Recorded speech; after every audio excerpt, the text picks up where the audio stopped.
ఇద్దరు ఉన్నారా? పాప బాబు. వాళ్ళకి ఏమన్నా తల్లికి వందనం కింద 2 సంవత్సరాలు ఇచ్చారమ్మా? 1 సంవత్సరం ఇచ్చారు. ఎంత ఇచ్చారు? 13,000. కానీ 15,000 ఇస్తామని అన్నారు.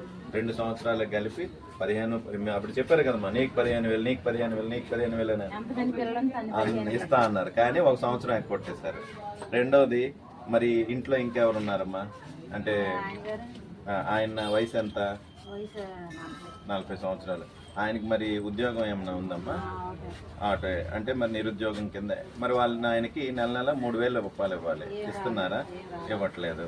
ఆ తర్వాత ఆడబిడ్డ నిధి అని చెప్పి మీకు నెలకి 1,500 రూపాయలు చొప్పున ఇస్తామన్నారు. అది ఏమైనా వస్తుందా? ఏం లేదు. నెక్స్ట్, మీకు ఏమైనా పొలం ఏమైనా ఉందమ్మా? పొలం లేదు కనుక ఓకే. దీపం పథకం కింద ఇప్పటికీ పోయిన సంవత్సరం ఈ సంవత్సరం కలిపి 6 సిలిండర్లు రావాలి. మీకు 1 వచ్చింది. మరి మిగిలిన 5 ఏమయ్యాయో మరి చూడాలి. మరి ఉచిత బస్సు అని చెప్పారు. ఇప్పుడు దాకా ఏమన్నా మీరు ఎక్కడికైనా ఊరు వెళ్ళారా? లేదు. ఈ ఆగస్టు 15కి ఇస్తామన్నారు. అది కూడా పల్లె వెలుగు బస్సు. అది కూడా లిమిటెడే. అంటే ఇప్పుడు మనం రాజాం నుండి పాలకొండ వెళ్ళాలంటే సంఖ్యల దగ్గర దిగిపోవాలి.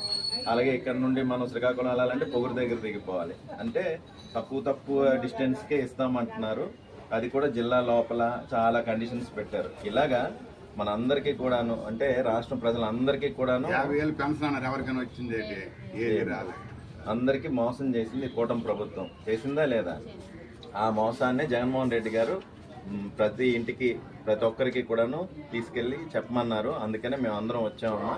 మీరు కూడాను ఎక్కడైనా కుళాయిల దగ్గర కానీ ఎక్కడైనా సరే ఇది మనకి జరిగిన మోసం అని మిగిలిన వాళ్ళతో కూడా చెప్పాలి.